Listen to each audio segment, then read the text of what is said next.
Today's episode is brought to you by GetSkinnyOnline.com, your source of medically guided GLP-1 weight loss services online. You'll find popular peptides like semaglutide and tirzepatide in injectable, liquid, and pill forms to make your weight loss journey easy. Go to GetSkinnyOnline.com or check the show notes for the link. Now, here's your hosts. Quick word association. When I say creatine, what's the first picture that pops into your head?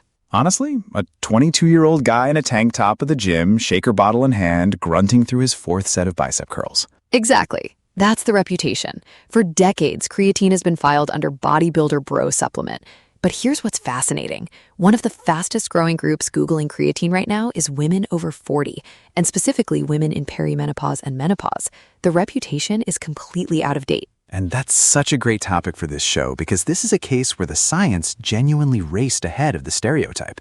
Creatine might be one of the most useful, most overlooked tools for women navigating midlife, and almost nobody's talking about it in those terms yet. So let's start with why creatine matters, especially for women after 40. First, a fact that surprised me. Women naturally produce and store far less creatine than men, on the order of 70 to 80% lower creatine stores. So women are starting from a much lower baseline to begin with. And then what happens in midlife? Then estrogen enters the picture, or rather starts leaving it. As estrogen fluctuates and declines through perimenopause and into menopause, it affects three big systems all at once: muscle, bone, and brain. And it turns out creatine may support all three. Let's take them one at a time because the science is different for each. Start with muscle, which is the most established. Right. Creatine's classic job is helping your muscles produce quick energy, so you can train a little harder and recover a little better. And when you combine creatine with resistance training, the research consistently shows gains in strength.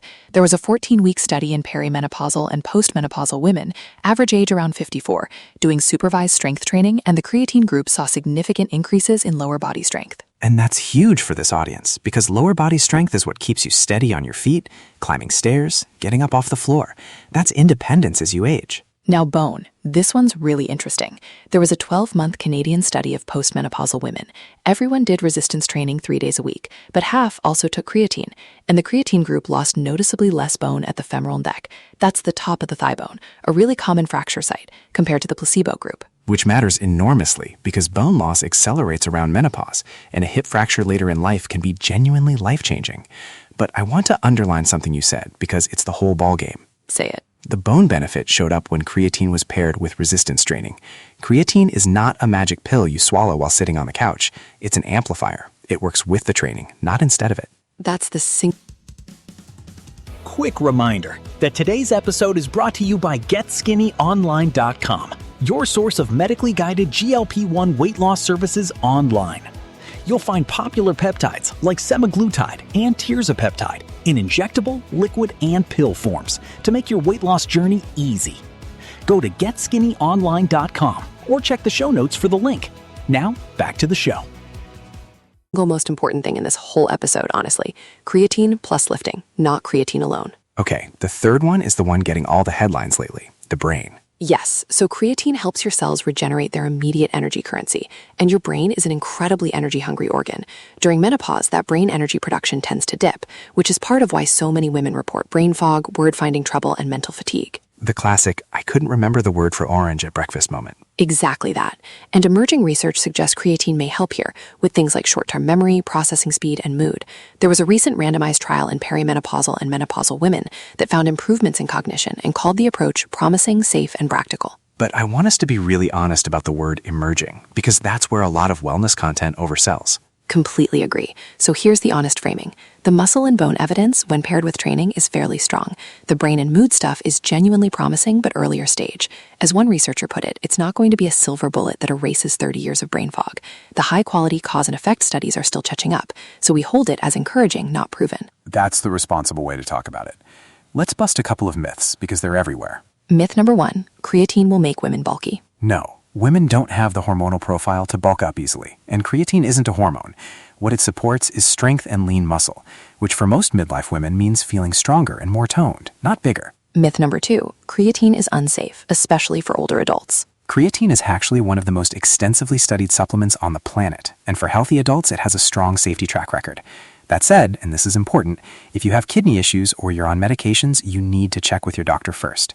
Safe overall does not mean safe for absolutely everyone. And that's a perfect spot for the reminders we always give. This is educational, not medical advice. We're not going to hand out doses on this show because the right amount and the right form depends on you.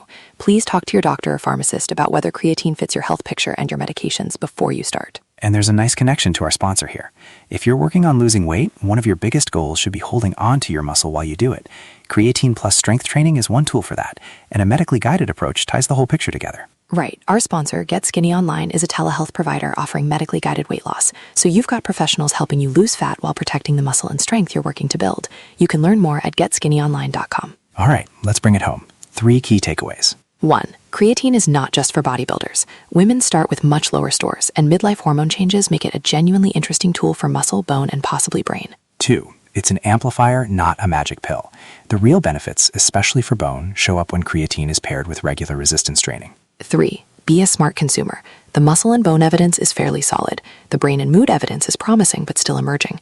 And it's safe for most healthy adults, but not automatically right for everyone. And your one action step for this week. If any of this sparked your curiosity, bring it up with your doctor or pharmacist. Just ask, is creatine a good fit for me? Let a professional look at your health and your medications and give you a real answer. And if you're already lifting a couple times a week, you're doing the part that makes creatine worth considering in the first place. If you're not lifting yet, that's the bigger opportunity anyway. If you know a woman in her 40s or 50s who's been dragging, foggy, or worried about her bones, share this episode with her. She may have written creatine off years ago without realizing the science moved. And drop us a comment. Have you tried creatine? Did it do anything for you? We love hearing your real-world experiences, and it helps us shape future episodes. If this show is useful to you, hit subscribe so you don't miss what's next. Stay strong, stay curious, and don't let an outdated stereotype keep a good tool off your table. See you next time. Thanks for listening. Today's episode was brought to you by GetSkinnyOnline.com, your source for medically guided GLP-1 weight loss services. They have popular peptides like semaglutide and tirzepatide in injectable, liquid, and pill forms to make your weight loss journey easy. Go to GetSkinnyOnline.com or check the show notes for the link. See you next time.